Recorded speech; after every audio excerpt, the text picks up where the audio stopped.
Bonjour et bienvenue sur EcoMap, l'échographie pratique, facile et surtout utile du médecin généraliste. Aujourd'hui, on va faire un petit peu de musculo-squelettique, notamment avec une fracture radio-occulte.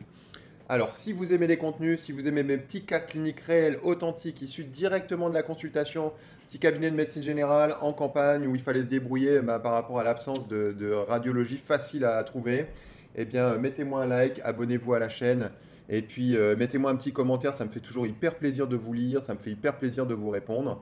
Sur Facebook, c'est la même chose, un like, abonnez-vous à la chaîne, la communauté est en train de grandir, ça me fait très plaisir également.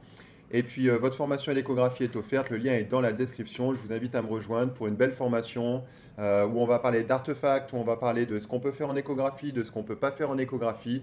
Je vous aide à vous mettre correctement sur les rails. Et vraiment, je vous encourage, si vous voulez partir avec de bonnes bases, eh bien, à faire cette formation. Alors, le cas clinique, c'est le cas d'une patiente de 67 ans qui a très mal à son gros orteil, hein, son hallux, depuis un mois suite à un traumatisme direct. Elle a déjà fait une radio.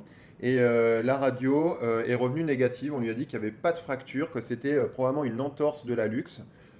Et voilà. Et donc elle vient me voir pour pouvoir justement vérifier si effectivement on aurait une entorse. Est-ce qu'on aurait des signes d'entorse, quelque chose au niveau capsulaire qui pourrait expliquer que depuis un mois elle a toujours très mal à son orteil et qu'elle a toujours du mal à poser le pied.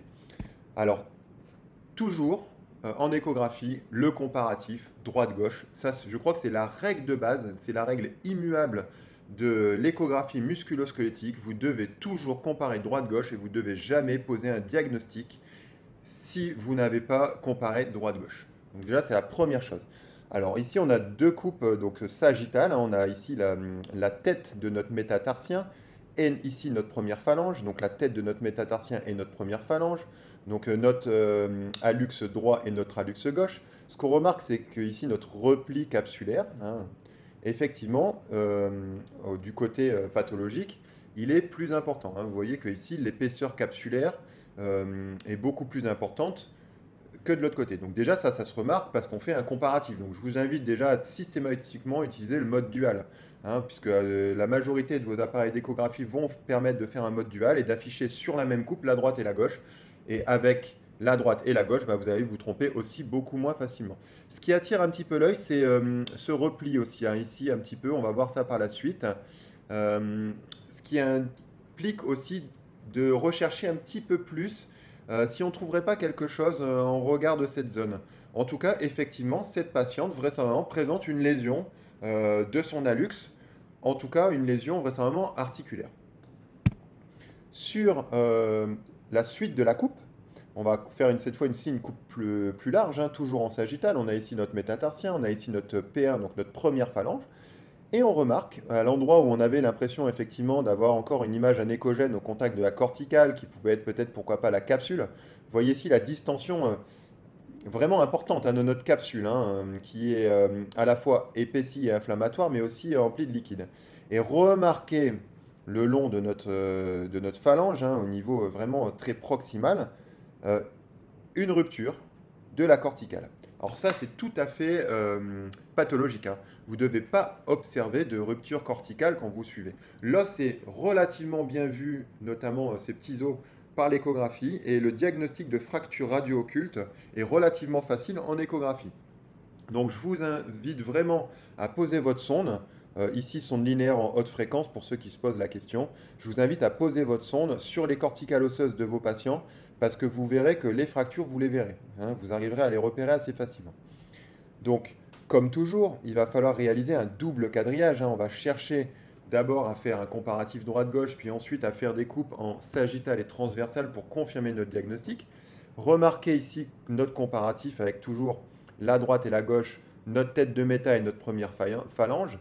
Remarquez ici la différence d'aspect de notre corticale qui paraît ici continue et régulière, et ici notre corticale qui est discontinue, irrégulière, avec ici une petite image anéchogène au contact de notre capsule hypertrophique et au contact bien évidemment de notre corticale qui est en fait un petit hématome, un petit saignement. Normal, hein, rupture corticale, saignement qui va se localiser au contact de la corticale. La nature étant tellement bien faite, cette image anéchogène va augmenter le contraste au niveau de votre cortical et va faire ressortir encore plus visuellement la lésion. Donc ça va vous aider encore plus facilement à trouver en fait vos lésions. D'accord? Si maintenant on réalise un double quadrillage, voyez qu'en transversal et en sagittal, on obtient 2 fois une rupture corticale. Alors si vous n'aviez la rupture corticale que dans un sens et pas dans l'autre, attention, il pourrait s'agir d'un artefact. Il faudra toujours euh, chercher dans les deux sens à obtenir votre rupture corticale. Hein, il n'y a aucune raison que la corticale soit brisée, hein, rompue dans un sens et pas dans l'autre. Donc vous voyez, on l'a vu déjà cette coupe-là avec ici l'interruption corticale. Et cette fois-ci en transversale, eh bien, on voit ici notre corticale et notre corticale ici qui est décollée avec un décollement périosté, hein, qui confirme le trait de fracture radio-occulte de notre première phalange de l'hallux. En dynamique, voilà ce que ça donne. Donc on part sur notre coupe transversale qu'on vient de voir. Voilà, on cherche un petit peu, hein, c'est toujours un peu difficile, c'est des petits os. Hein. Vous voyez ici un épanchement au contact de la corticale, hein, c'est ici aussi, c'est l'hématome qui a coulé au contact de notre corticale qui est rompu. On va tourner progressivement, hein, autour de cette corticale, voilà, on voit très bien, hein, vous voyez, on ne peut pas le rater. Hein. On voit très bien ici que la discontinuité de notre corticale.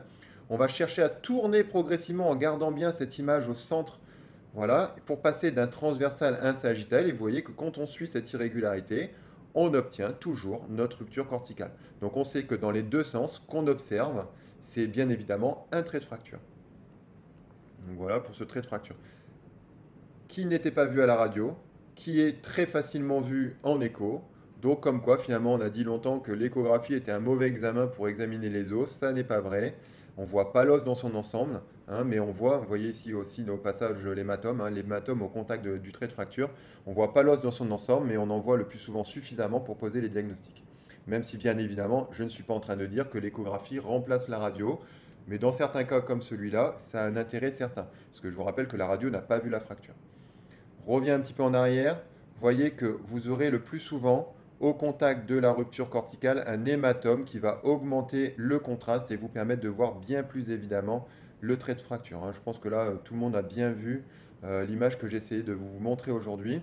Et donc si je reviens un petit peu plus en arrière, voilà, hein, vous voyez à quel point je vais centrer par rapport ici, ça c'est les astuces pour les débutants, je vais essayer de centrer le plus possible mon point de repère.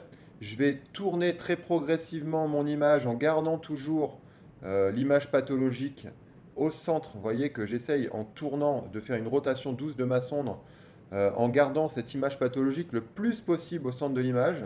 Je vais systématiquement chercher à recentrer cette image pathologique pour tourner autour et c'est comme ça que je vais réussir à passer assez facilement d'un transversal à un sagittal en gardant au centre de l'image mon image pathologique. C'est tout pour aujourd'hui. J'espère que ce cas clinique de fracture radio-occulte vous a plu. En tout cas, ça a bien aidé ma patiente. Elle était ravie de savoir que finalement, il y avait quelque chose et que ce n'était pas dans sa tête. Hein. Si ça vous a plu, comme d'habitude, un like, abonnez-vous à la vidéo, mettez-moi un commentaire, ça me fait très plaisir. Je vous réponds systématiquement à tous vos commentaires avec grand plaisir. Et puis la formation à l'échographie est offerte, le lien est dans la description. Si vous voulez en savoir plus, vous cliquez. Vous me suivez, vous participez, c'est offert et je vous souhaite une belle aventure dans le monde absolument merveilleux de l'échographie. Bye bye, à bientôt sur Echomap.